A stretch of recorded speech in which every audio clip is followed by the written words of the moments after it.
தாய் தமிழ் உறவுகளுக்கு வணக்கம். திமுகவில் தனது ஆதரவாளர்களுக்கு 50 மாவட்ட செயலாளர் பதவி கேட்கிறார். திமுகவில் தனது ஆதரவாளர்களுக்கு 50 மாவட்ட செயலாளர் பதவி கேட்கிறார் என்ற தலைப்பில் இந்த காணொளியை காண்கிறோம்.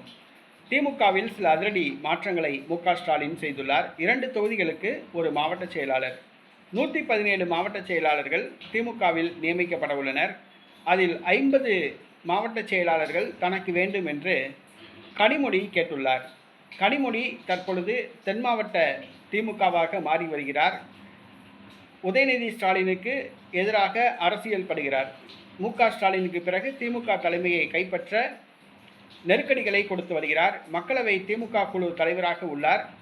தற்பொழுது திமுக துணை பொதுச் செயலாளராக உள்ளார். தனக்கு அதிகாரமுள்ள பதவி வேண்டும் என்று கேட்டு வருகிறார். இந்த சூழ்நிலையில் தனது ஆதரவாளர்களுக்கு 50 பேருக்கு மாவட்ட செயலாளர் பதவி வேண்டும் என்று கனிமொழி கேட்டுள்ளார். இது மு.க.ஸ்டாலினுக்கும் உதயநிதி ஸ்டாலினுக்கும் அதிர்ச்சியை கொடுத்துள்ளது.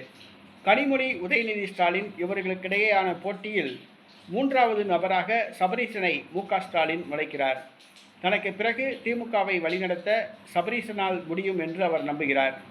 ஆக திமுகவில் மும்முனை போட்டி ஏற்பட்டுள்ளது. மொத்தம் 117 மாவட்ட செயலாளர்கள் உள்ளனர். கனிமொழி தனக்கு மட்டும் 50 மாவட்ட செயலாளர்கள் வேண்டும் என்று நெருக்கடி கொடுக்கிறார். இதுவரை தனக்கு பதவி வேண்டும் என்று தான் நெருக்கடி கொடுத்தார்.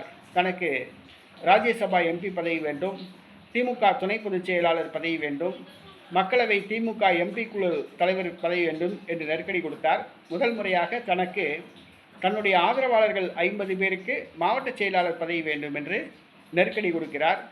தற்பொழுது மு.க.ஸ்டாலினுக்கு இது மிகப்பெரிய தலைவலியாக உருவெடுத்துள்ளது.